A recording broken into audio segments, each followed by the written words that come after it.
ইদানিং শুনতেছি আরেকজন নাকি জাতির পিতা হয়ে যাইতেছে। কথা বলেন ঠিক কিনা? আমরা এগুলো বিশ্বাস করি না। মুসলিম জাতির পিতার নাম হলো ইব্রাহিম আলাইহিস সালাম। কথা বলেন ঠিক কিনা? আরো জোরে বলেন ঠিক কিনা? সুতরাং এই মুসলিম জাতির পিতার সাথে যারা বেয়াদবি করবে, গোটা পৃথিবীর মুসলমানরা তাদেরকে সমুচিত জবাব দিয়ে ছাড়বে ইনশাআল্লাহ।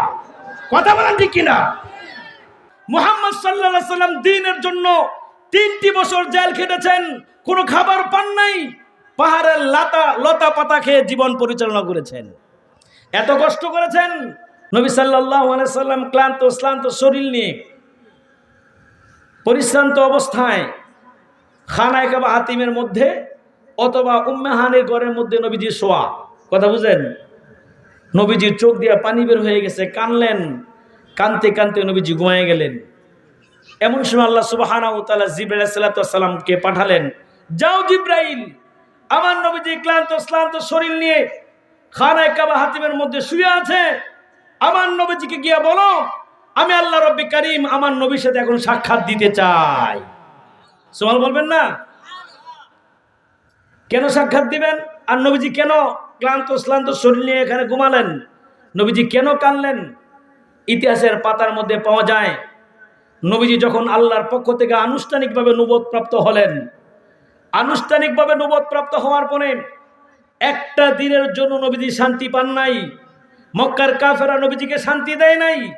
নবীজির সমালোচনা, মানসিক নির্যাতন, শারীরিক নির্যাতন, নবীজির সাহাবাদের উপরে অত্যাচার, স্টিম রুলার তৎকালীন মক্কার কাফেররা সাহাবাদের উপরে চালিয়েছিল। এমনকি নবীজি যখন দিনের কাজ করতেন, মক্কার কাফেররা এসে নবীজির সামনে না আসতে পারলেও নবীজির চাচা আবু তালেবের কাছে এসে নবীজির বিরুদ্ধে কথা বলতো, আর বলতো, চাচা আপনি আপনার বাতিজা আব্দুল্লাহর বেটা মুহাম্মদকে বুঝান, সে যেন আমাদের লাত উজ্জার উপাসনা না করে, সে যেন আমাদের মূর্তির বদনাম না করে। সে কি চায়? সে যেটা চায় আমরা মক্কার লোকেরা দিতে রাজি আছি। আপনি তাকে 1 নাম্বার লোভ দেখান। সেটা কি? সেটা হচ্ছে সে যদি ক্ষমতা চায়, আমরা আরবের ক্ষমতা তার হাতে দিতে চাই।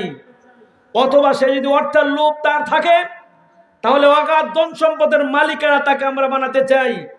অথবা কোনো সুন্দর রমণী, রূপবতী, গুণবতী মেয়ের, নারীর লোভ যদি আব্দুল্লাহর বেটা মুহাম্মদের থাকে, তাহলে আমাদের সুন্দর সুন্দর মেয়েদেরকে তাকে বিবাহ করাতে চাই।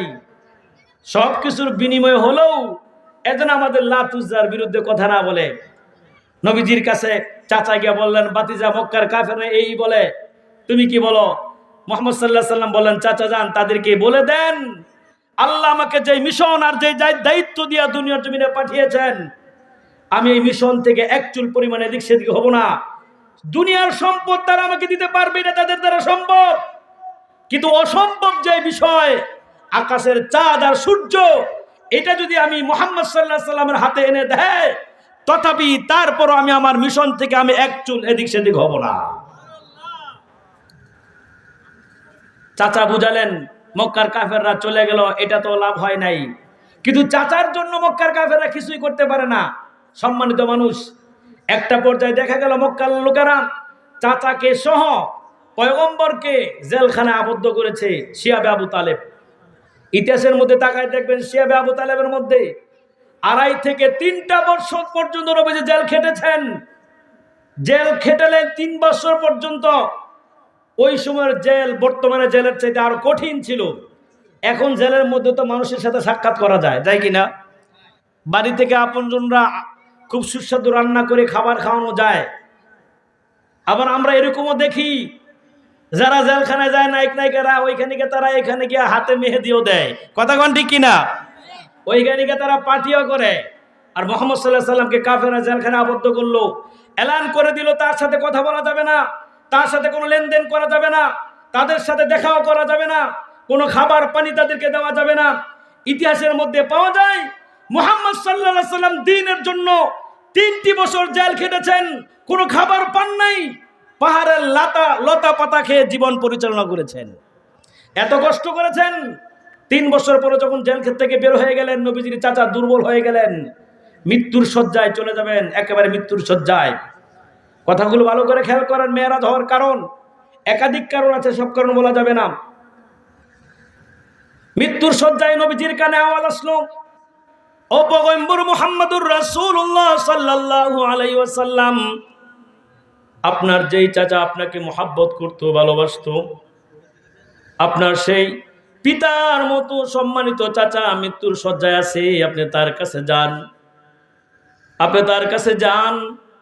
নবী মুহাম্মদুর রাসূলুল্লাহ সাল্লাল্লাহু আলাইহি সাল্লাম দ্রুত গতিতে দৌড়ে চাচার কাছে গেলেন। গিয়া দেখেন চাচার পাশে আবু জাহেল, উতবা, সাইবা, মক্কার কাফেররা বসা আছে, পাশে শয়তানও বসা আছে। নবীজি চাচাকে ডাক দিয়ে কয়, ওগো চাচা, আপনার মৃত্যুর সংলগ্নে চলে আসছেন। জীবনে কোনোদিন আপনাকে আমি উপকার করতে পারি নাই, আপনি আমার জন্য জেল খেটেছেন, আপনি তো আমার বাবার মতো, সুতরাং শেষ লগ্নে চলে আসছেন।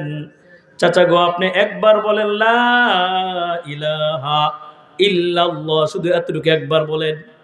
ও চাচা, আমি আপনার সাথে ওয়াদা দিচ্ছি, ময়দানে মাহশরে আল্লাহ পাকের সামনে দাঁড়ায় সবার আগে আপনাকে জান্নাতে নেওয়ার চেষ্টা আমি করব। সুবহানাল্লাহ।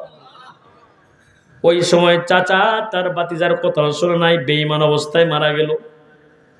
নবীজির মনটা খারাপ, যেই চাচা আমাকে আদর দিল, ভালোবাসা দিল, স্নেহ দিল, মমতা দিল, বড় করলো, চাচা আমার সাথে দিনের জন্য জেল খাটলো, চাচা আজকে বেঈমান অবস্থায় মারা গেল। ঠিক তার এক সপ্তাহ পরে নবীজির সহধর্মিণী আম্মাজান খাদিজা রাদিয়াল্লাহু তাআলা আনহা ইন্তেকাল করবেন। হযরত খাদিজা রাদিয়াল্লাহু তাআলা আনহার জীবনে বলতে গেলে অনেক সময়ের প্রয়োজন। নবীজি জীবনে খাদিজা রাদিয়াল্লাহু তাআলা আনহার জীবদ্দশায় দ্বিতীয় কোনো বিবাহ করেন নাই। খাদিজা যখন নবীজিকে বিবাহ করেন, খাদিজার যত ধন সম্পদ ছিল সব ধন সম্পদ নবীজির কাছে এনে হাজির করলেন, আর বললেন, আমার স্বামী আমার, আপনি সব সম্পদ দ্বীনের জন্য ব্যয় করে দেন। সুবহানাল্লাহ। ইতিহাসের মধ্যে পাওয়া যায়, পয়গম্বর যেদিন আল্লাহর পক্ষ থেকে আনুষ্ঠানিকভাবে নবুয়ত প্রাপ্ত হবেন, নবুয়ত প্রাপ্ত হয়ে আল্লাহর নবীজি যখন ঘরে আসবেন, থরথর করে নবীজি কাঁপতেছেন, এমন কাঁপতেছেন। নবীজি ঘরের দরজার সামনে গিয়ে ডাক দিয়ে কয়, খাদিজা রে, কই তুমি দরজা খোলো। খাদিজার সাথে সাথে দরজা খুললেন, আর নবীজি ডাক দিয়ে কয়, জাম্মিলুনি, চাদর দিয়ে আমাকে জড়ায় ধরো, আমাকে চাদর দিয়ে জড়ায় ধরো। আম্মাজান খাদিজা চাদর এনে, গরম কাপড় এনে নবীজিকে ধরায় ধরলেন। সুবহানাল্লাহ। জড়ায় ধরে ঘরের ভিতরে নিয়ে গেলেন। ওই সময় খাদিজা জানতেন না তিনি নবী হবেন, তখন জানতেন তিনি পৃথিবীর শ্রেষ্ঠ স্বামী, আমার আদর্শবান স্বামী। খাদিজা নবীজিকে জড়ায় ধরে বলতেছেন, স্বামী আমার কি হয়েছে আপনার, কেন এরকম করেন? আল্লাহর নবীজি কয়, আল্লাহ সুবহানাহু ওয়া তাআলা আমাকে এইভাবে এখন আনুষ্ঠানিকভাবে নবুয়ত দান করেছে। আর জোরে কর না সুবহানাল্লাহ।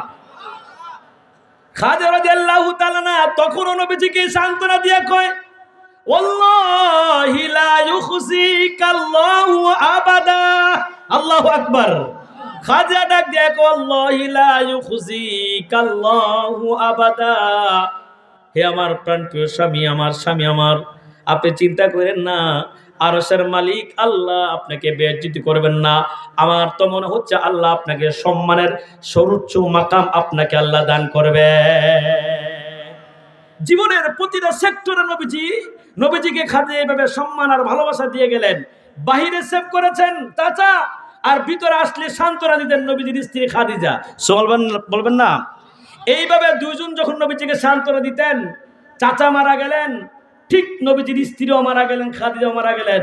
জন্মের আগে নবীজির বাবা নাই, জন্মের 6 বছর পর নবীজির মাও চলে গেলেন। চাচা নবীজিকে লালন পালন করলেন, ভালোবাসা দিলেন, চাচাও চলে গেলেন। আবার কিছুদিন পরে নবীজির স্ত্রীও চলে গেলেন। একটা ফ্যামিলিতে এরকম অবস্থা হলে মানসিক অবস্থা কোথায় যায়? এদিক দিয়া মক্কার কাফেররা সুযোগ পেয়ে গেল, চাচা নাই, বাড়িতে স্ত্রী নাই, নবীজিকে সেভ করবে, সান্ত্বনা দিবে, এরকম লোক আর একজনও নাই। এখন মক্কার লোকেরা আরো সুযোগ পেয়ে গেল, অবস্থা অনুকূলের বাহিরে চলে গেল। আল্লাহ জানাই দিলেন, পয়গম্বর আমার, আপনি এখন মক্কায় থাকার পরিবেশ নাই, আপনি চলে যান। কোথায়? আপনি চলে যান তায়েফে। নবী সাল্লাল্লাহু আলাইহি সাল্লাম চলে গেলেন তায়েফে।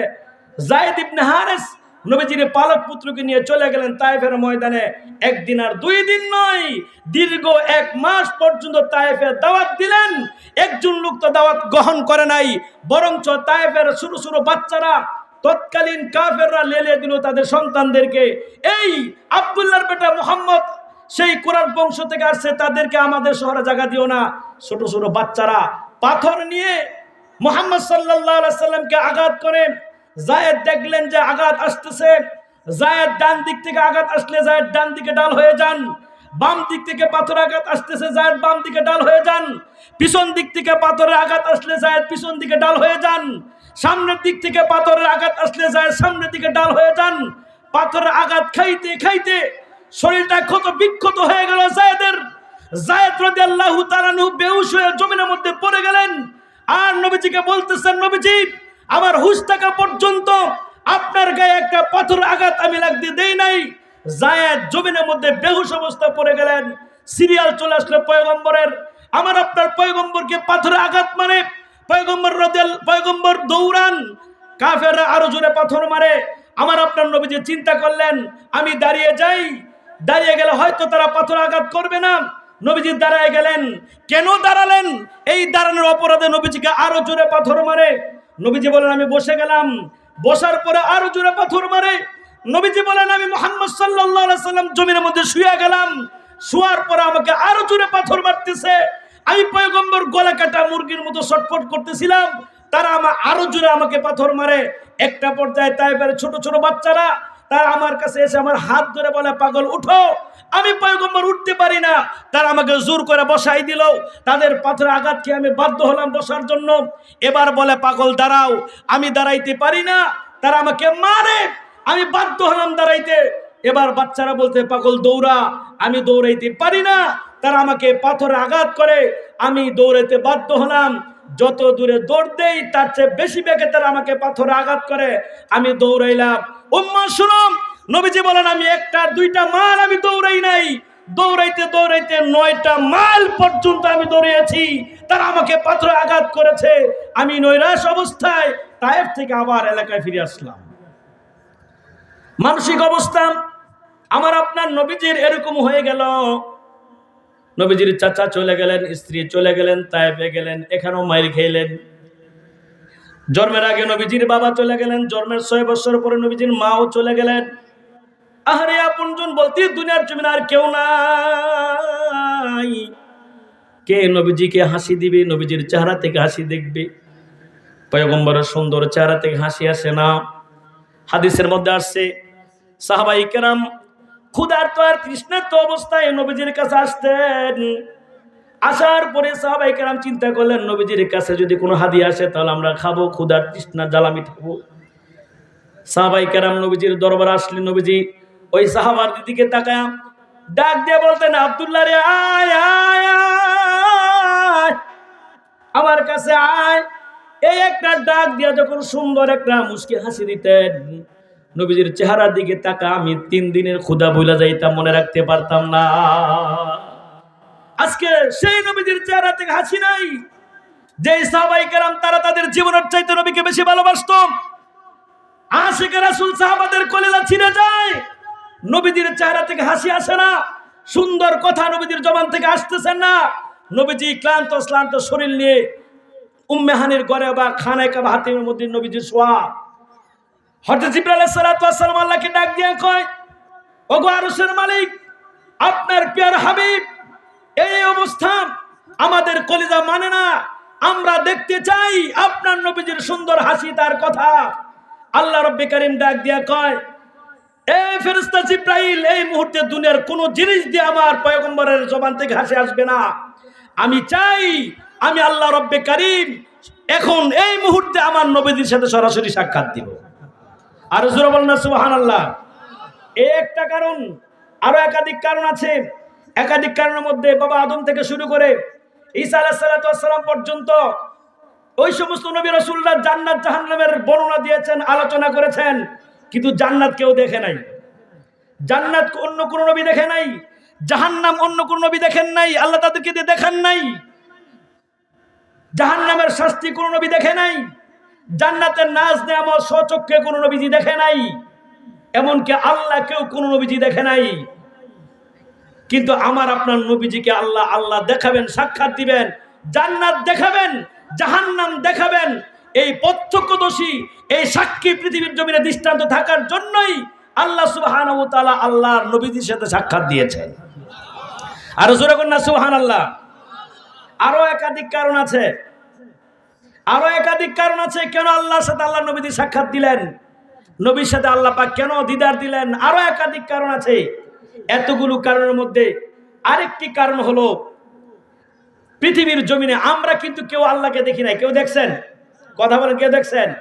তবে শুনেন, আমরা দেখি নাই, আমরা দেখি নাই। আমরা এরকম একজন মানুষকে আমরা ভালোবাসি, যিনি আমাদের পয়গম্বর, যিনি আমাদের নবী, যার ভালোবাসা সর্বাধিক আমাদের অন্তরের মধ্যে আছে না নাই? যিনি হলেন আল আমিন। তৎকালীন জামানার কাফেররা যাকে আল আমিন উপাধি দিয়েছিল, অন্য নবীরা যদি বলতো আল্লাহকে দেখেছি, তৎকালীন জামানার কাফেররা বলতো এটা মিথ্যা কথা। কিন্তু নবীজিকে কাফেররা জাদুঘর বলেছে, কিন্তু মিথ্যাবাদী বলতে পারে নাই। কথা বলেন ঠিক কিনা? নবীজি কখনো মিথ্যা কথা বলেন নাই। এর জন্য সর্বশ্রেষ্ঠ মহামানব এবং সর্বশ্রেষ্ঠ সত্যবাদী তিনি হলেন আমার আপনার নবীজি। এই নবীজিকে আল্লাহ সাক্ষাৎ দিয়েছেন, দিদার দিয়েছেন। কারণ পৃথিবীর কোন নাস্তিক, কোন কাফেররা যেন এই কথা না বলতে পারে যে আল্লাহকে কেউ দেখে নাই। কথা বলেন ঠিক কিনা? আমরা নাস্তিক আর কাফেরদেরকে বলতে চাই, যদি আমি দেখতাম তাহলে মিথ্যাবাদী তোমরা বলতে পারতাম, আমাদের মুসলমানরা দেখলে তোমরা মিথ্যাবাদী বলতে পারতা। এমন একজন লোক আল্লাহকে দেখেছেন, পৃথিবীর কোন কাফের আজ পর্যন্ত মিথ্যাবাদী বলতে পারে না। কথা বলেন ঠিক কিনা? বলতে পারে নাই, কিয়ামত পর্যন্ত সম্ভব না। এমন একজন নবীর সাথে আল্লাহ সাক্ষাৎ দিয়েছেন। এর জন্য বলবো, মুসলমান, আমরা ডাইরেক্ট আল্লাহকে দেখি নাই, ইনডাইরেক্ট দেখেছি। ইনডাইরেক্ট মানে হলো আমাদের নবী মুহাম্মদ সাল্লাল্লাহু আলাইহি ওয়াসাল্লাম আল্লাহকে দেখেছেন। কথা বলা ঠিক কিনা? আল্লাহকে দেখেছেন। সুতরাং আমাদের নবী যে আল্লাহকে দেখেছেন, সবাই তো আর সব জায়গায় যেতে পারে না, সকলের পক্ষ থেকে একজন গেলে হয়। কথা কোন ঠিক কিনা? আরো জোরে বলেন ঠিক কিনা? এই আলোচনাটাই সূরা বনী ইসরাঈলের মধ্যে আসছে। একাধিক কারণে আল্লাহর সাথে নবীজি সাক্ষাৎ দিবেন। হাদিসে আসছে, নবীজি যখন উম্মে হানির ঘরে শোয়া অবস্থায় আল্লাহর পক্ষ থেকে জিবরাইল আসলেন। জিবরাইলের সাথে আরেকজন ফেরেশতা ছিলেন, মিকাইল আলাইহিস সালাতু ওয়াস সালাম। এই রজব মাসে মেরাজের আলোচনা, এই মাসে মেরাজ সংঘটিত হয়েছে। হযরত জিবরাইল আলাইহিস সালাতু ওয়াস সালাম এসে দেখে আমার আপনার পয়গম্বর তিনি ঘুমান। যারা নবী তাদের চোখ ঘুমায়, কিন্তু অন্তর জাগ্রত থাকে। কথা কোন ঠিক কিনা? অন্তর সজাগ, চোখটা ঘুমায়। কিভাবে নবীজিকে, কিভাবে জিবরাইল নবীজিকে ডাক দিবে চিন্তায় পড়ে গেল। একবার পায়ের কাছে যায়, একবার মাথার কাছে যায়। ইতিহাসের মধ্যে পাওয়া যায় মাথায় হাত দেয় অথবা পায়ের কাছে যায়। নবীজির পায়ের বিদ্যা আঙ্গুলটা জিবরাইলের মুখের মধ্যে লাগায় দেয়। সুবহানাল্লাহ। জিহ্বার মধ্যে যখন লাগায় দেয় অথবা পাটা মেসেজ করে, নবীজি ঠান্ডা অনুভব করলেন। তাকায় দেখেন জিবরাইল সামনে চলে আসছে। নবীজি কয়, ভাই জিবরাইল, তোমার আগমন কারণ কি? জিবরাইল সাল্লাল্লাহু আলাইহি ওয়াসাল্লাম ডাক দিয়ে কয়, নবীজি, যেটা আমরাও এই পর্যন্ত পারি নাই, আমাদের দ্বারা সম্ভব না, আজকে এই ঘটনাটা ঘটে যাবে। সুবহানাল্লাযী আসরা বিআবদিহি লাইলাম মিনাল মাসজিদিল হারাম। নবীজি, এমন একটা ঘটনা আল্লাহ এখন ঘটাবেন, উঠেন, আপনি এখন আল্লাহর বাড়িতে যাওয়া লাগবে, যাবেন। নবীজি তহরাত অর্জন করলেন, তারপরে একটা বুরাকের উপর আরোহণ করলেন। ওই বুরাকের মাধ্যমে অল্প সময়ের ভিতরে জেরুজালেম বাইতুল মুকাদ্দাসে চলে গেলেন। সুবহানাল্লাহ। মাঝখানে অনেক ঘটনা ঘটলো। এর মাঝখানে নবীজি একটা শহর দেখলেন যেটার নাম মদিনা। তৎকালীন জামানায় নাম ছিল ইয়াসরিব। অনেক লম্বা আলোচনা, সময় সংক্ষেপ। জেরুজালেম বাইতুল মুকাদ্দাসে গেলেন। ওইখানে গিয়ে দেখেন দুনিয়ার জমিনে যত নবী রাসূল আল্লাহ পাঠাইলেন, সব নবী রাসূলরা কাতারবদ্ধ হয়ে দাঁড়ায় আছে। সুবহানাল্লাহ বলবেন না? সবাই নামাজ পড়ার জন্য দাঁড়ায় আছে। কে নামাজের ইমামতি করবে? যখন নবীজি আমার আপনার নবীজি গেলেন, সকল নবীদের মাঝখান থেকে আমার আপনার নবীজিকে সামনে রাস্তা করে দেওয়া হলো। যান যান, আজকে সব নবীদের ইমাম হবেন আপনি, ইমামুল মুরসালিন। আল্লাহু আকবার। আর রাসূল আল্লাহু আকবার। নবী সাল্লাল্লাহু আলাইহি ওয়াসাল্লাম সকল নবী রাসূলদের ইমামতি করলেন। এর জন্য আমার আপনার নবী হলেন ইমামুল মুরসালিন। ইমামুন নাবিয়িন, সকল নবীদের ইমাম, সকল নবীদের নবী। কথা বলেন ঠিক কিনা?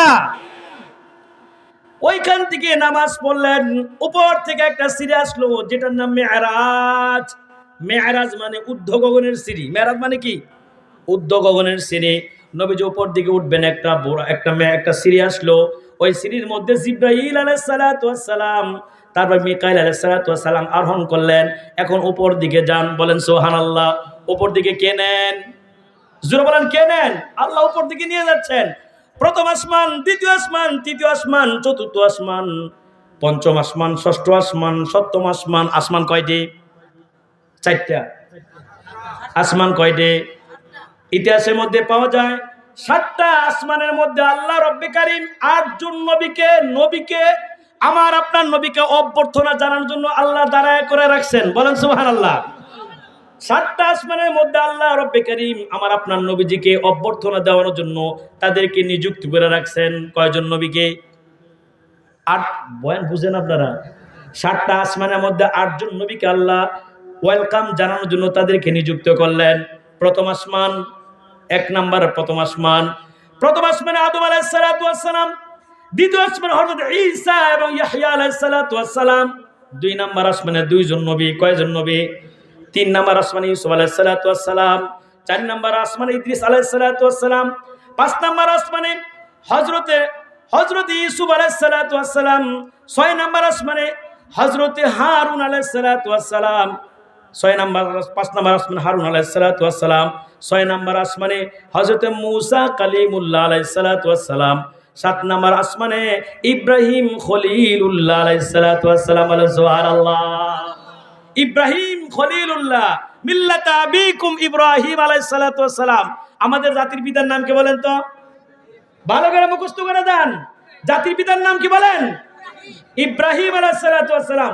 কেউ যদি দাবি করে এটা সঠিক না ব্যাঠিক, এটা কি ভালো বলবেন না বন্ড বলবেন? ইদানিং শুনতেছি আরেকজন নাকি জাতির পিতা হয়ে যাইতেছে। কথা বলেন ঠিক কিনা? আমরা এগুলো বিশ্বাস করি না। মুসলিম জাতির পিতার নাম হলো ইব্রাহিম আলাইহিস সালাতু ওয়াস সালাম। কথা বলেন ঠিক কিনা? আরো জোরে বলেন ঠিক কিনা? সুতরাং এই মুসলিম জাতির পিতার সাথে যারা বেয়াদবি করবে, গোটা পৃথিবীর মুসলমানরা তাদেরকে সমুচিত জবাব দিয়ে ছাড়বে ইনশাআল্লাহ। কথা বলেন ঠিক কিনা? 7 নাম্বার আসমানের মধ্যে ইব্রাহিম খলিলুল্লাহ আলাইহিস সালাতু ওয়াস সালাম। 6 নাম্বার আসমানে মূসা আলাইহিস সালাতু ওয়াস সালাম। 7টা আসমানের মধ্যে আল্লাহ পাক 8 জন নবীকে দাঁড় করালেন আমার আপনার নবীজিকে অভ্যর্থনা জানানোর জন্য। কারণ আছে না নাই? এই 8 জন নবী রাসূল কেন দাঁড় করালেন? এই কেনর কারণ অনেক লম্বা আলোচনা। তবে 6 নাম্বার আসমানে মূসা আলাইহিস সালাতু ওয়াস সালাম তিনি ওয়েলকাম জানানোর জন্য দাঁড়িয়ে আছেন, অপেক্ষা করছেন। তারও তো একটা কারণ আছে, শুধু একটা কারণ আজকে বলি। হযরত মূসা আলাইহিস সালাতু ওয়াস সালাম হায়াতের জিন্দেগিতে আল্লাহ রব্বে কারীমের সাথে সবচেয়ে বেশি কথা বলতেন। বলেন সুবহানাল্লাহ। মূসা আলাইহিস সালাতু ওয়াস সালাম আল্লাহকে বলতেন, রব্বি আরিনি, আল্লাহ গো আপনার সাথে কথা বলি বড় মজা লাগে, কিন্তু আরেকটু বেশি মজা পেতে চাই। পর্দার বাইরে থেকে কথা বলি তত তৃপ্তি পাই না, ঠিক না? পর্দার বাইরে কথা বললে তত তৃপ্তি পাই না, কিন্তু দেখা দেখা কথা বলতে চাই। কথা বল ঠিক না? দেখা দেখা কথা বলতে চাই, দেখতে চাই। আল্লাহ কয় সম্ভব না, লাং তারানি, সম্ভব না। তাহলে আল্লাহ কে পারবে? আমি পারবো না বুঝলাম, কিন্তু কে পারবে? এমন একজন মানুষের সাথে সাক্ষাৎ দিব যে মানুষটা হবে আমার শ্রেষ্ঠ পয়গম্বর, শ্রেষ্ঠ বন্ধু, যার নাম হবে মুহাম্মাদুর রাসূলুল্লাহ সাল্লাল্লাহু আলাইহি সাল্লাম। বলেন সুবহানাল্লাহ। আমার আপনার নবীজি তিনি আল্লাহর সাথে সাক্ষাৎ দিবেন। এখন মূসা আলাইহিস সালাতু ওয়াস সালাম আরেকটা আবদার করলেন, আল্লাহ যেহেতু আমি আপনাকে দেখতে পারবো না, তবে আপনাকে যিনি দেখলেন তাকে দেখতে চাই। বলেন সুবহানাল্লাহ। তবে তাকে আমি আগে দেখতে চাই, সবার আগে। যিনি আপনাকে দেখলেন, দেখার সাথে সাথে আমি তাকে দেখতে চাই। এর জন্য 6 নাম্বার আসমানে রাখলেন। আর নবী যখন আল্লাহর কাছ থেকে সাক্ষাৎ করে আসবেন, ওইখানের বিস্তারিত কথা বলার সময় নাই। যখন আসবেন, আসার সময় মূসা আলাইহিস সালাতু ওয়াস সালাম নবীজির দিকে তাকায় আছেন। বলেন আল্লাহু আকবার। নবীজি ডাক দিয়ে কয়, ব্যাপারটা কি? কয়, হুজুর আরেকটু সময় দেন। কয়, কেন? এক তো আপনাকে দেখি নাই, 2 নাম্বার হচ্ছে আল্লাহকেও তো দেখি নাই, তবে আল্লাহকে দেখার শখ ছিল, আল্লাহ বলছেন সম্ভব না। জানলাম যে কে দেখবে, আপনি দেখবেন। আল্লাহর কাছে একটা আরজু করেছিলাম, ওগো আল্লাহ, যিনি আপনাকে দেখেন আমি তাকে দেখতে চাই। কেন? কয় তাকে দেখে আপনাকে দেখার স্বাদ অনুভব করতে চাই। আল্লাহু আকবার বলেন। এইভাবে নবীজি মেরাজের কাজ শেষ করে আবার আসলেন। মেরাজের কাজ সম্পন্ন করে যখন রাতের অল্প সময় চলে আসলেন, দুনিয়াতে আসলেন, ফজর নামাজ পড়ালেন, তাও আবার জামাতে পড়াইলেন। সাহাবায়ে কেরাম জামাতে পড়লো নামাজ। নবীজি ফজরের নামাজ পড়া ঘুরা দাঁড়ালেন। দাঁড়ানোর পরে নবীজি ডাক দেয়া কয়, সাহাবায়ে কেরাম বসো বসো। অন্য সময় আমি তোমাদের সাথে স্বপ্নের কথা বলি বা তোমরা স্বপ্নে দেখলে আমি এটার ব্যাখ্যা করি। আজকে একটা ঘটনা, সবাই বুঝতেছেন? জোরে সুবহানাল্লাহ বলবেন, জোরে বলবেন, রেডি হয়ে থাকেন। আজকে একটা ঘটনা তোমাদেরকে বলি, এটা স্বপ্নের কথা নয়। এই যে রাত্রিবেলায় আমি আল্লাহর বাড়িতে গিয়েছিলাম আর আল্লাহর সাথে সাক্ষাৎ হয়েছে, আমি আল্লাহর কাছ থেকে সরাসরি এই জায়গায় আসছি। বলেন আল্লাহু আকবার। আর জোরে বলেন আল্লাহু আকবার। আমি আল্লাহর বাড়িতে গেলাম, আমি রবের কাছে গেলাম, রবের সাথে আমার মোলাকাত হয়েছে। বলেন সুবহানাল্লাহ। সাহাবায়ে কেরাম শোনার পরে বিশ্বাস করে যে, আপনারা বিশ্বাস করেন তো? সবাই করেন তো? ঘটনাক্রমে ওই মসজিদে নববীর পাশ দিয়ে আবু জাহেল যায়। কে যায়? আবু জাহেল যায়। এই কথাটা যখন শুনছে, জেরুজালেম বাইতুল মুকাদ্দাসে গেছে, তারপরে প্রথম আসমান, দ্বিতীয় আসমান, তৃতীয় আসমান, চতুর্থ আসমান, পঞ্চম আসমান, ষষ্ঠ আসমান, সপ্তম আসমান, তারপরে আরশা, সিদরাতুল মুনতাহা, তারপরে আরশ আজিম, তারপরে আল্লাহর বাড়ি। বলেন সুবহানাল্লাহ। আমি কিন্তু 6 নাম্বার আসমান পর্যন্ত আপনাদেরকে নিয়ে গেছি, তবে কোন আসমানের ব্যাখ্যা আমি দেই নাই। বাকি কতটুকু দিতে পারবো আমি জানি না, সময় সংকীর্ণতার কারণে। যখন ফিরে আসলেন, এই কথাগুলো শোনার পর আবু জাহেল অবাক হয়ে গেছে। ব্যাপারটা কি? তাও আবার রাত্রে অল্প সময়। এটা এখান থেকে তো স্বাভাবিক কয়েক কিলোমিটার যেতে পারবে, তাও একেবারে বাইতুল মুকাদ্দাস, ওইখান থেকে এতগুলো আসমান অতিক্রম করে আল্লাহর কাছে গেছে। সবাই বিশ্বাস করে, একজন বিশ্বাস করে না, মিস্টার আবু জাহেল। কথা কোন ঠিক কিনা? এজন্য বলেন ঠিক কিনা? আবু জাহেল এখন মসজিদের ভিতরে ঢুকছে। ঢুকার পরে আমার ভাতিজা আবার মনে মনে চিন্তা করে, এই জীবনে একটা সুযোগ পাইলাম তাকে মিথ্যাবাদী বানানোর জন্য, একটা সুযোগ। ইতিপূর্বে কখনো পায় না আবু জাহেল। এখন কয়, ভাতিজা তুমি যে এই কথাগুলো বললা, হুবহু এই কথাগুলো আমি মানুষের কাছে বলতে পারি? আবু জাহেল ডাক দিয়ে কয়, চাচা আপনি বলতে পারেন। অবশ্যই অবশ্যই আল্লাহর সাথে আমার সাক্ষাৎ হয়েছে। আর জোরে বলেন সুবহানাল্লাহ। আপনি বলেন, প্রচার আর অপপ্রচার দুটোটাই কিন্তু প্রচার। বোঝেন নাই কথা? প্রচার আর অপপ্রচার দুটোটাই কি? প্রচার। অপপ্রচার করলেও কিন্তু এটা প্রচার হয়ে যায়। কথা কোন ঠিক কিনা? আবু জাহেল চিন্তা করলো, কার কাছে যাব? দেখলো মসজিদের মধ্যে কোনো সাহাবী আসছে কিনা। ঘটনাক্রমে ওই দিন আবু বকর আসেন নাই। আর নবীদের সবচেয়ে প্রিয় কাছের মানুষ হলো আবু বকর, ঠিক কিনা? আফজালুন নাস বাদাল আম্বিয়া, হযরত আবু বকর সিদ্দিকের বাড়িতে চলে গেলেন। ইতিপূর্বে আবু বকর তিনি সিদ্দিক হন নাই, শুধু আবু বকর। আবু জাহেল দৌড় দিছে, আবু জাহেল দৌড় দিছে আবু বকর বাড়িতে। আবু বকর বাড়িতে আসো, হ্যাঁ আসি। বের হও। কি কয় শুনছনি এমন এমন ঘটনা? কি হইলো ঘটনা? কয় কেউ যদি বলে রাত্রে অল্প সময় বাইতুল মুকাদ্দাসে যাবে, বিশ্বাস করো। কয় তারপরে কি?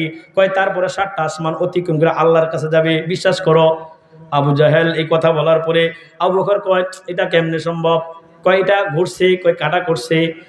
কয় তোমাদের নবীজির ঘটনা, তোমাদের নবীজি বলে গতকাল রাতে এই ঘটনা ঘটছে, তুমি কি বিশ্বাস করো?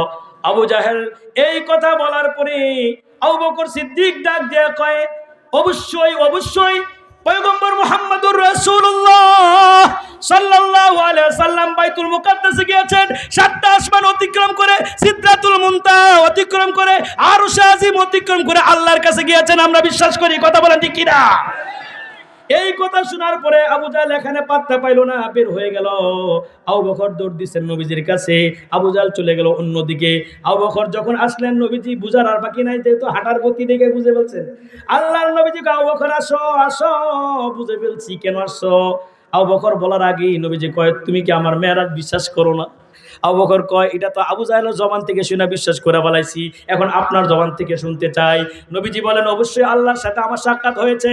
আবু বকর ডাক দেখ, আমি তো ওই জায়গায় বাড়িতে এটা শুনে বিশ্বাস করে ফেলেছি। বলেন সুবহানাল্লাহ। আল্লাহর নবীজি ডাক দেখ, আবু বকর আসো, তুমি শুধু আবু বকর না, তুমি সিদ্দিক। সুবহানাল্লাহ বলবেন না? সিদ্দিক তৎকালীন ওই সময় থেকে ওনার নাম সিদ্দিক হয়ে গেছে। আলহামদুলিল্লাহ বলবেন না? অনেক ঘোরাঘুরির পরে আবু জাহেল আবার নবীজির কাছে আসছে। কোথায় আসছে? কথা বুঝতেছেন? ঘোরাঘুরি পরে নবীজির কাছে আবু জাহেল আসছে, যেহেতু কোথাও আরে পাত্তা পায় নাই, কারো কাছে তার কথাকে বিশ্বাস করাইতে পারে না। নবীজির সাথে সাক্ষাৎ কে দিয়েছেন বলেন সবাই? আবু জাহেল এসে ডাক দিয়া কয়, তোমার কথা সাময়িকভাবে বিশ্বাস করে নিলাম, তবে আমার কিছু প্রশ্ন আছে। কি প্রশ্ন? কয় এতগুলো আসমানের দরকার নাই, শুধু আমি বাইতুল মুকাদ্দাসের একটা বর্ণনা তোমার কাছে চাই। কি বর্ণনা চান? মাঝখানে বাইতুল মুকাদ্দাসে গেলেন, অনেক বাণিজ্যিক কাফেলার সাথে নবীজির সাক্ষাৎ হয়েছে। ওই কাফেলার লোকেরা নবীজিকে দেখেছে এবং নবীজিও তাদেরকে দেখেছেন, সালাম কালাম বিনিময় হয়েছে। বলেন সুবহানাল্লাহ। এদের মধ্যে একটা কাফেলার উট হারাই গেল, কোন কাফেলার ঘোড়া হারাই গেছে, নবীজি এটার সংবাদ দিচ্ছেন। বলেন সুবহানাল্লাহ। এগুলো এগুলো হলো জ্বলন্ত প্রমাণ। এই প্রমাণ কিন্তু আবু জাহেল চায় না। আবু জাহেল চায় তুমি যে বাইতুল মুকাদ্দাসে গেলা, বিশাল মসজিদ, হ্যাঁ, এবার তুমি বলো বাইতুল মুকাদ্দাসের কয়টা দরজা, কয়টা জানালা, কয়টা ফ্যান আছে, কয়টা সিঁড়ি আছে, কয়টা খুঁটি আছে? কথা বলেন নাই? হ্যাঁ, সবাই ঠিক বুঝছেন? এত বেশি দূরে যাওয়া লাগবে না। আমাদের জামালপুর বা কালীগঞ্জ বা মুক্তারপুর ইউনিয়নে বড় একটা মসজিদ যদি হয়, ওই মসজিদের মুসল্লি হতে বলতে পারবে না মসজিদের কয়টা ফ্যান, ঠিক কিনা বলেন? কয়টা দরজা আছে, জানালা আছে, এটা বলতে পারবে? বলতে পারবেন আপনারা না গুইনা? এই প্রশ্ন করা মানে হচ্ছে বিপাকে ফালানো, বিপদে ফালানো। কথা কোন ঠিক কিনা? আসলে সত্যবাদী হওয়ার জন্য কি এরকম প্রশ্নের দরকার আছে? কথা বলেন না কেন? এরকম সত্যবাদী হওয়ার জন্য এই ধরনের প্রশ্ন কেউ করে? আরে নবীজি সত্য কথা বলেছেন, এটা বিশ্বাস করলে তো আবু জাহেল আবুল হাকাম হয়ে যেতেন। কথা কোন ঠিক কিনা? এই প্রশ্ন করা মানে হচ্ছে নবীজিকে বিপদে ফেলানো, মিথ্যাবাদী প্রমাণ করা। নবীজি বড় বেকায়দায় পড়ে গেলেন, টেনশনে পড়ে গেলেন। আরে আল্লাহর সাথে আমার সাক্ষাৎ হয়েছে। নবীজি বলেন আমি নবীদের ইমামতে আমি করেছি, ওইখানে মিটিং হয়েছে, সমাবেশ হয়েছে, নবীদের সব কথাবার্তা হয়েছে, কিন্তু আমি ফ্যান তো গুনি নাই, আমি ফ্যান গুনি নাই, দরজা জানালা গুনি নাই, সিঁড়ি গুনি নাই, খুঁটি গুনি নাই, কয়টা লাইট, কয়টা ফ্যান, এগুলো তো আমি গুনি নাই। কিন্তু সাক্ষাৎ হয়েছে কিনা? কথা বলেন। অল্প সময়ের মধ্যে কে করাইলেন? এখন নবীজি বড় টেনশনে পড়ে গেলেন। আহারে এই জীবনের এই প্রান্তে এসে আজকে আমাকে তারা মিথ্যাবাদী বানিয়ে ফেলবে। নবীজি পেরেশান হয়ে গেলেন। হাদিসের মধ্যে আসছে নবীজির শরীর থেকে ঘাম বেয়ে বেয়ে পড়ছে। নবী কিং কর্তব্যে বিমূঢ় হয়ে গেলেন, আকাশের দিকে তাকিয়ে আছেন। ওগো মালিক, ওগো মালিক, আজকে আমি যদি তাদের দাঁত ভাঙা জবাব না দিতে পারি, তাহলে আপনার সাথে আমার সাক্ষাৎ, এই মেরাজ মিথ্যা হয়ে যাবে। আবু জাহেল আমাকে মিথ্যাবাদী বলবে। তোমার প্রার্থনা চাই, তোমার সাহায্য চাই। আল্লাহ সুবহানাহু ওয়া তাআলা বলেন, বন্ধু আমার টেনশন করেন না, চিন্তা করেন না। হাদিসে আসছে নবীজি বলেন, ফাজাল্লাল্লাহু লি বাইতাল মুকাদ্দাস। সুবহানাল্লাহ বলেন না? আল্লাহ ডাক দিয়ে কয়, ফাজাল্লাল্লাহু লি বাইতাল মুকাদ্দাস। নবীজি সামনের দিকে তাকায় দেখেন, আমি আপনার চোখের সামনে বাইতুল মুকাদ্দাসটা তুলে ধরেছি। আরো জোরে কন্যা সুবহানাল্লাহ। ফাজাল্লাল্লাহু লি বাইতাল মুকাদ্দাস ফাতুবিখতু খুবিরুহুম আন আয়াতিহি ওয়া আনা আনজুর। ওগো নবীজি কিসের টেনশন করেন, কিসের চিন্তা করেন? এই মুহূর্তে বাইতুল মুকাদ্দাস আপনার যাওয়া লাগবে না। তাকায় দেখুন, আমি আল্লাহ রব্বে কারীম আপনার চোখের সামনে বাইতুল মুকাদ্দাসটার ভিডিও দিয়া দিলাম। বলেন সুবহানাল্লাহ। আর জোরে কন্যা সুবহানাল্লাহ। এবার নবীজি বাইতুল মুকাদ্দাসে একেবারে সুন্দর দিবালোকের ন্যায় স্পষ্ট দেখতে লাগলেন। আল্লাহু আকবার বলেন। আর জোরে বলেন আল্লাহু আকবার। নবীজি ডাক দিয়ে কয়, আবু জাহিল রে, তুমি কি প্রশ্ন করেছিলে এখন বলো। আবু জাহেল মুস্কি হাসি দিয়া কয়, পারবে না। ও আব্দুল্লাহর বেটা মুহাম্মদ, আমাদের ভাতিজা, তুমি যে বাইতুল মুকাদ্দাসে গেলা, বাইতুল মুকাদ্দাসের কয়টা দরজা, কয়টা জানালা, কয়টা ফ্যান আছে, কয়টা লাইট আছে, কয়টা সিঁড়ি আছে, কয় এক একটা করে তুমি বলো। কয় এবার বলো তো তুমি কয়টা দরজা আছে।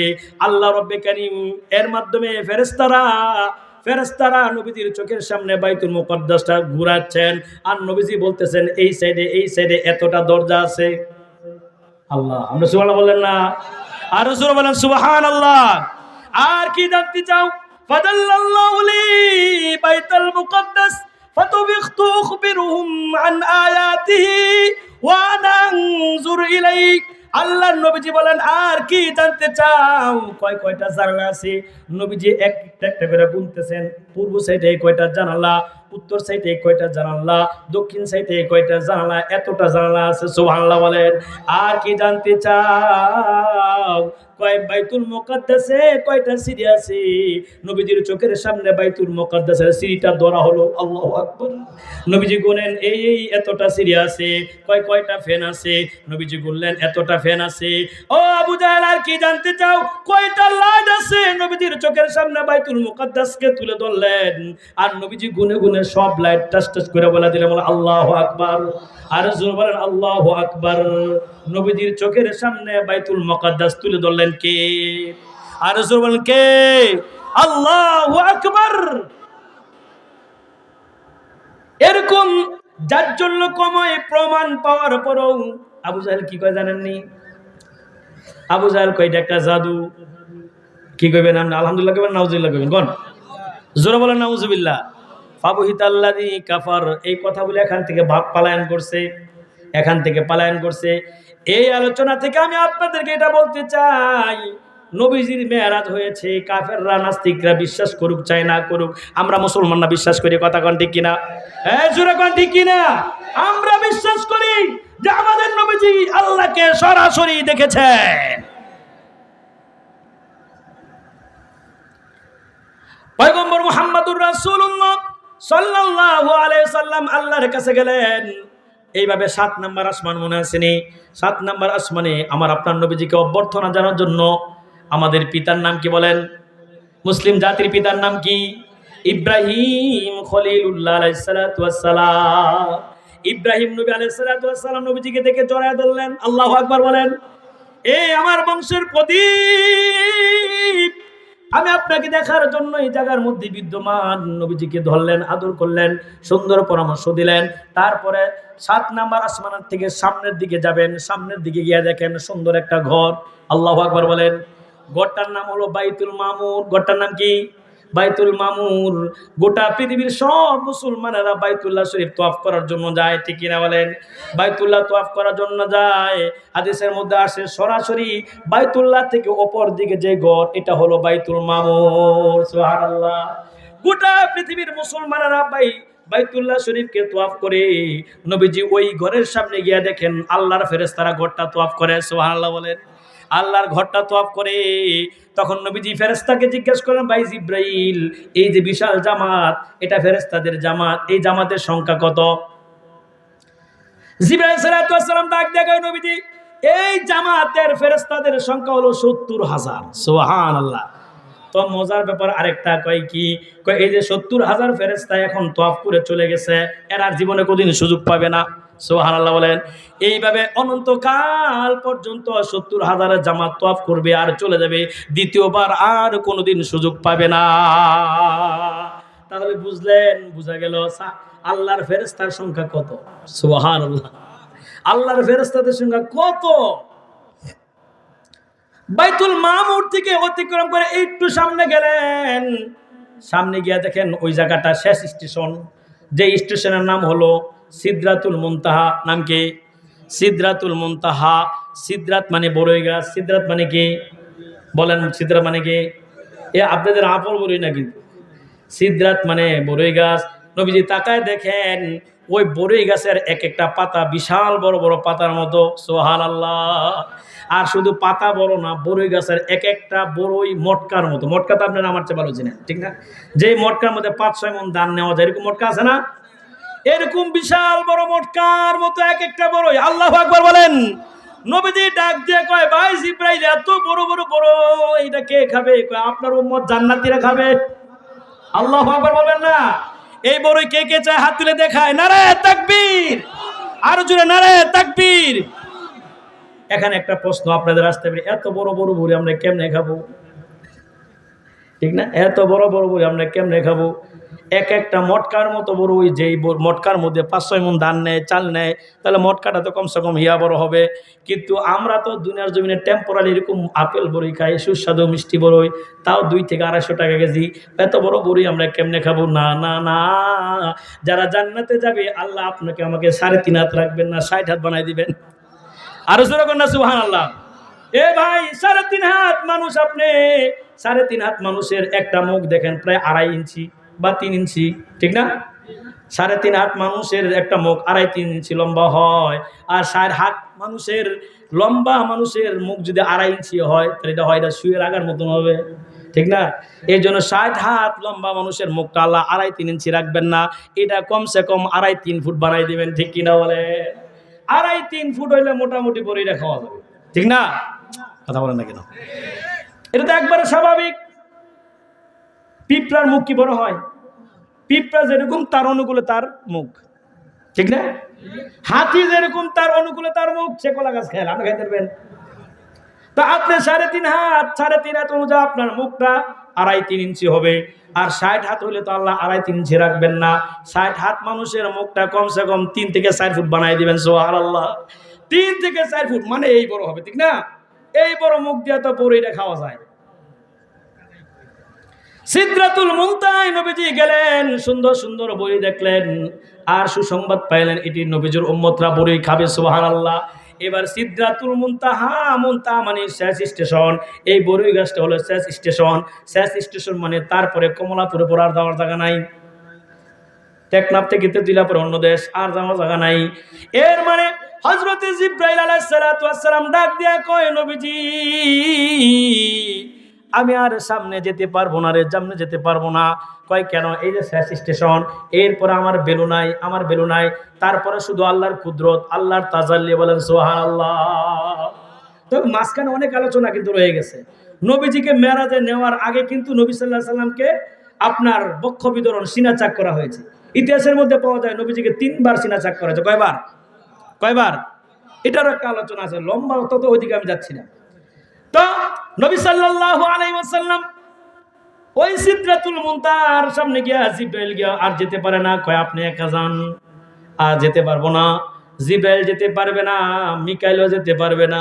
ওই যে রফরফ, যে রফরফ দিয়া নবীজি আসমান থেকে গেলেন, রফরফ, ওই রফরফ ওই জায়গায় বিদ্যমান। জিবরাইল আর সামনে যেতে পারবে না।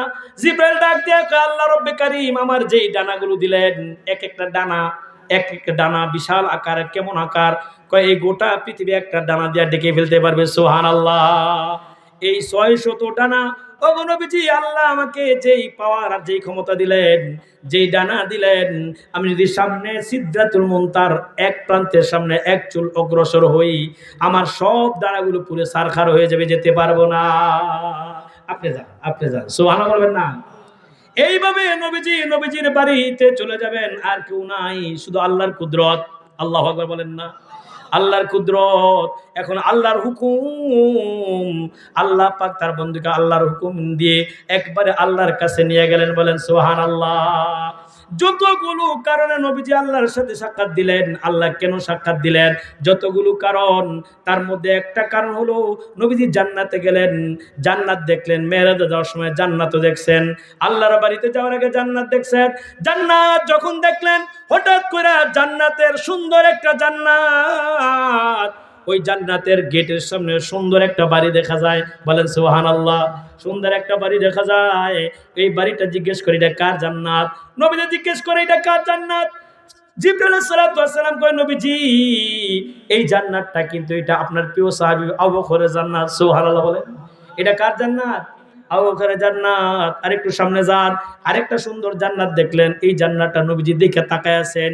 নবীজি বলেন, এ ভাই জিবরাইল, এটা কার জান্নাত? কয় এটা আপনার জান্নাত। আর জোরে কোন, এটা আপনার জান্নাত। এবার জান্নাতের দরজার সামনে সুন্দর একটা ঘর, কুরের ঘর দেখা যায়। সুবহানাল্লাহ। এখানে একটু বোঝার চেষ্টা করেন, এত সুন্দর ঘর জান্নাতের সামনে, এই ঘরটা কার? জিবরাইল ডাক দিয়ে কয়, এই ঘরটা হলো আপনার স্ত্রী খাদিজার দুনিয়ার ঘর। সুবহানাল্লাহ। আপনি না খাদিজাকে কত ভালোবাসছিলেন, কেমন ভালোবাসছেন জানেননি? নবীজি সাল্লাল্লাহু আলাইহি সাল্লাম তার সহধর্মিনী যখন বিদায় নিয়ে চলে যায়, যাওয়ার আগে নবীজির হাতে হাত রেখে খাদিজা কান্দে আর কয়, ওগো আমার স্বামী, দুনিয়ার জমিনে আপনাকে এত ভালোবাসা দিলাম, এত মহব্বত করলাম, মানুষ আপনাকে মারলো, পিটাইলো, বাড়িতে আসলে আমি আপনাকে ভালোবাসা দিয়া সকল কষ্ট আমি ভুলাই দিছিলাম, কিন্তু আমার মরার পরে, মৃত্যুর পর আপনাকে কে দেখবে, কে সান্ত্বনা দিবে? এই কথাটা বলে খাদিজা কেঁদে দিলেন, কান্না করা শুরু করে দিলেন। নবীজি খাদিজাকে বুঝাইলেন। এবার খাদিজা ডাক দিয়া কয়, নবীজি আপনি আমার সাথে ওয়াদা দেন, কথা দেন, আমার যদি মরণ হয়ে যায় আমি তো কবরে চলে যাব, আমি কবরে চলে যাব, আপনি আমার সাথে কথা দেন গো স্বামী, আমার মৃত্যুর সময় যখন জানাজাটা পড়ানো হবে, জানাজার ইমামতি আপনি করবেন, কথা দেন। সুবহানাল্লাহ। আপনি আমার সাথে কথা দেন, আপনি আমার জানাজার ইমাম হয়ে ইমামতি করবেন, এবং আপনি নিজে পয়গম্বর হয়ে, আপনি নবী হয়ে আমার লাশটা আপনি নিজে কবরে রাখবেন। শুধু কবরে রাখবেন না, সবাই যার যার মতো চলে যাবে, আপনি কিন্তু যাবেন না গো নবীজি, আপনি যাবেন না। এ মুসলমানের এখান থেকে আমাদের শিকার আছে, কেন যাব না? কয় সবাই যখন চলে যাবে, মান কান নেকির সওয়াল করার জন্য আমার কাছে আসবে, আমি কিভাবে উত্তর দিব? অন্ধকার কবর, আমার উত্তর দেওয়ার মতো সুযোগ থাকবে না, আমি উত্তর দিতে পারবো না, আমি উত্তর দিতে পারবো না। ওগো নবীজি, আপনি নিজে থেকে ওই মান কান নেকির সওয়ালের জবাব আপনি দিয়ে দিবেন, কথা দেন। আপনি নিজে সোয়ালের জবাব দিয়ে দিবেন, কথা দেন, কথা দেন। নবীজি কান্দেন আর কয়, আয়েশারে, খাদিজারে তুমি শান্ত হও, আমি ওয়াদা দিলাম আমার আগে যদি তোমার মরণ হয়, তোমার লাশের জানাজার ইমামতি আমি নবী নিজে করব। সুবহানাল্লাহ। তোমার লাশটা আমি নিজ হাতে কবরে রাখবো, এবং সবাই চলে আসবে, আমি সরকার চলে যাব না, তোমার স্বামী চলে যাব না, তোমার কবরের সামনে দাঁড়ায় থাকবো, যেন ফেরেশতারা সওয়াল করলে উত্তর দিতে পারে। ঠিকই খাদিজা রাদিয়াল্লাহু তাআলা না ইন্তেকাল করলেন। তার মানে নবীজি কত ভালোবাসতেন খাদিজাকে। খাদিজা ইন্তেকাল করলেন, নবীজি নিজে জানাজার ইমামতি করলেন। সুবহানাল্লাহ। একটা আদায় হয়ে গেল, লাশ কবরে নবীজি নিজ হাতে রাখলেন, এটাও আদায় হয়ে গেল। এবার কবর রাখার পরে আপনজন সবাই চলে যায়, আলী চলে যায়, অন্যান্য সাহাবায়ে কেরাম সবাই চলে যায়, কিন্তু নবীজি খাদিজার কবরের পাশ থেকে যায় না। নবীজি খাদিজার কবরের পাশ থেকে যান না। সাহাবায়ে কেরাম ডাক দিয়ে কয়, নবীজি, ওগো সরকার, আপনি খাদিজার কবরের পাশ থেকে কেন যান না?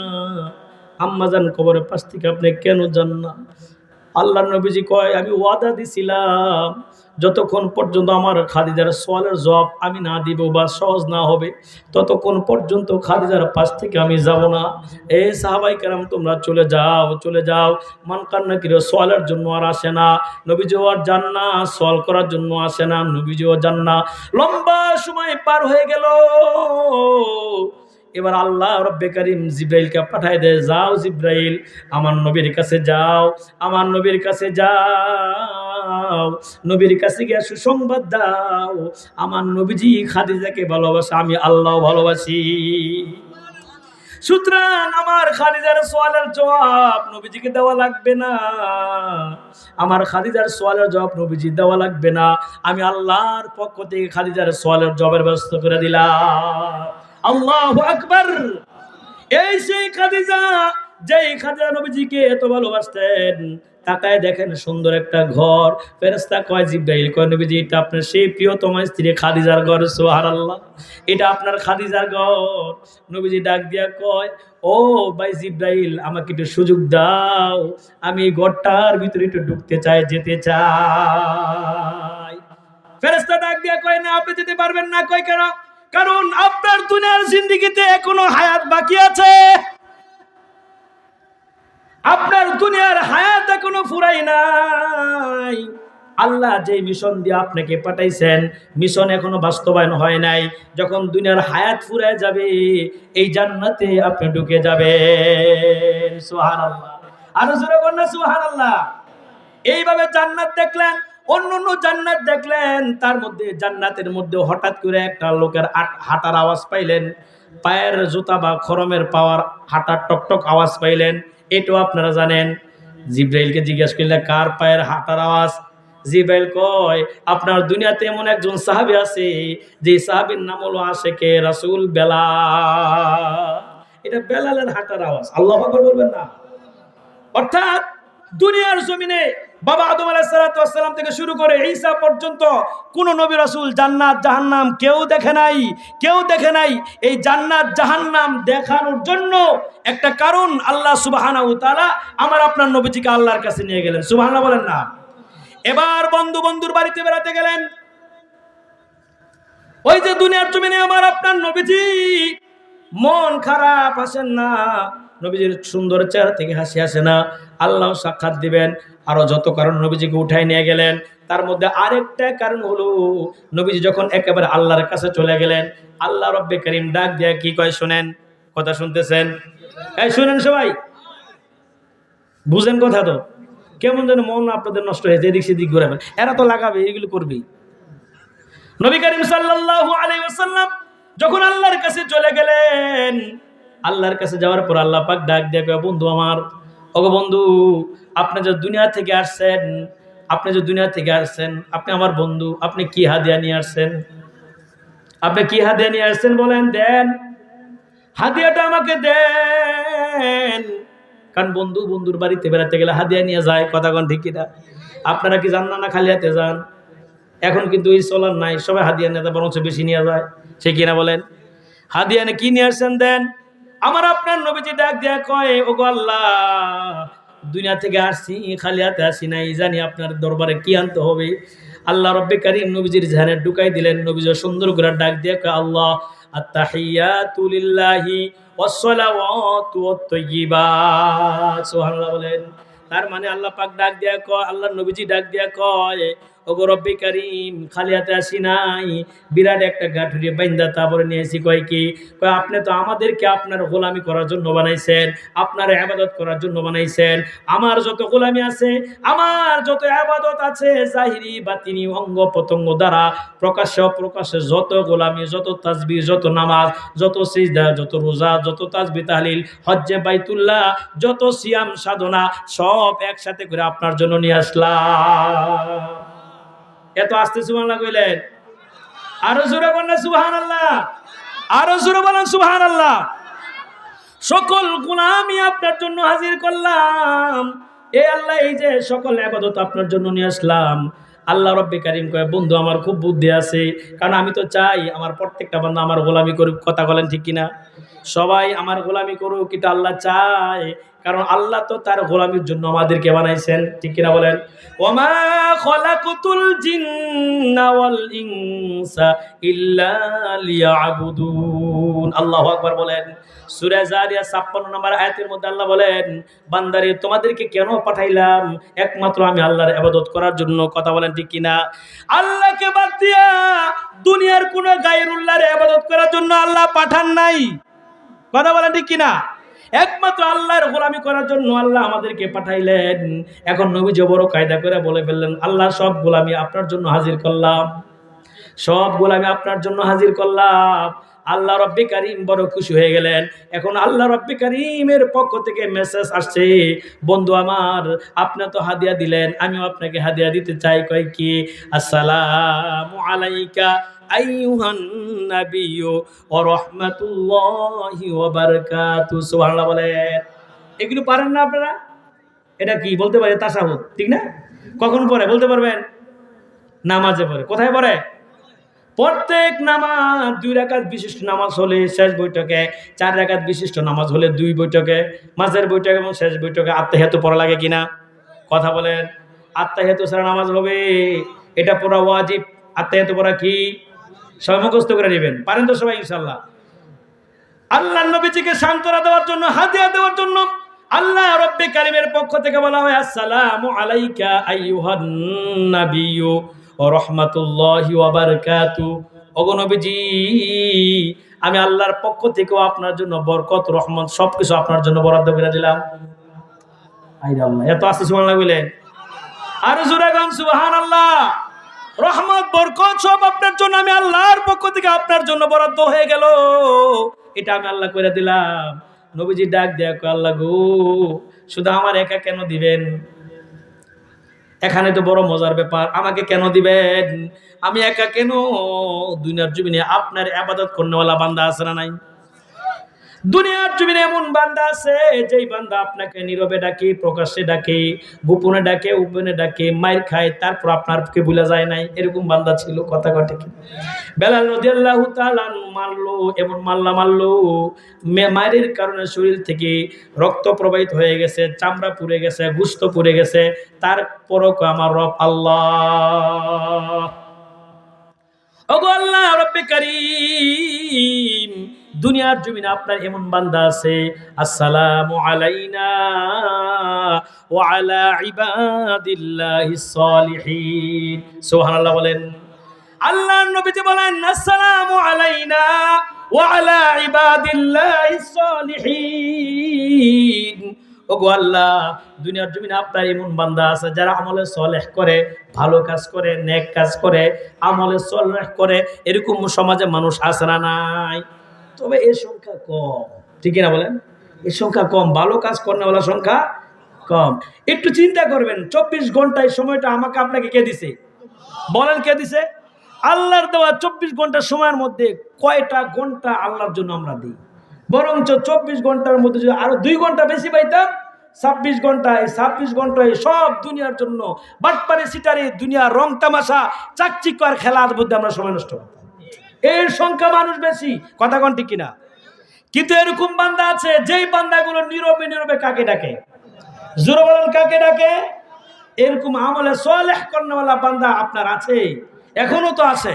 কারণ কি জানেন, হাদিসে আসছে, যতদিন পর্যন্ত আল্লাহর এই জমিনে আল্লাহ বলনেওয়ালা অর্থাৎ আল্লাহর গোলামি করেওয়ালা লোক দুনিয়ার জমিনে বিদ্যমান থাকবে, আল্লাহ ধ্বংস করবেন না। কথা কোন ঠিক কিনা? তার মানে আমাদের বাংলাদেশে এখনো ধ্বংস হয় নাই, আছে। তার মানে বোঝা গেল আল্লাহওয়ালা এখনো সমাজে আছে না নাই? আজকে আমেরিকা থেকে তাকিয়ে দেখুন, আজকে পত্রিকায় দেখলাম দীর্ঘ 1 সপ্তাহ যাবৎ দাবানল চলছে। কথা কোন ঠিক কিনা? এই দাবানল নিবানোর ক্ষমতা কারো নাই। নারে তাকবীর, নারে তাকবীর।